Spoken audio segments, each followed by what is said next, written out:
Hello guys! Ipakita ko sa inyo ang unang kinainan namin street food sa may ugbo. Pero bago ang lahat, please subscribe to my channel.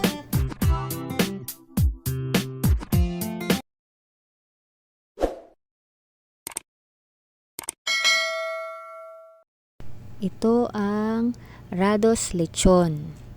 Yan ang una naming kinainan nung pumunta kami sa ugbo.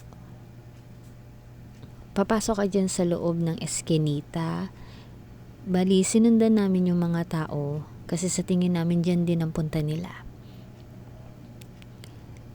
Dyan pa lang sa bungad, madali na silang makita kasi pagtingin mo, marami ka nang makikitang tao banda doon. At yung lutuan nila, dyan lang sa may tabi. Ayan yung lechon kawali oh. Kaya makikita mo kung paano nila niluluto.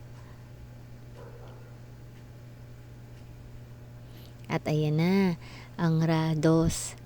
Isa lang siyang maliit na bahay. Pero ang daming pumupunta kasi pagtingin namin, sobrang daming tao. Tapos, yung table nila dun, punong-puno ng tao din. Kaya kapag o-order ka dyan, pipila ka muna. Gaya ng ginawa namin, pumila muna kami dyan.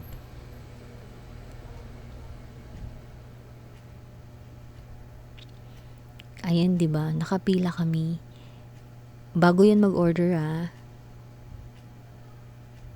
Tapos nung kami na, ang in-order namin dyan yung tumbong rice at saka lechon kawali. Meron din yata sila dyan atcharay. Ayan. Ang sarap, diba? Tatlong lechon rice. Yan lang guys ang kinain namin dyan. Masarap siya guys, kaya try nyo. Hanggang dito na lang. Salamat sa panonood. Please subscribe to my channel. Bye!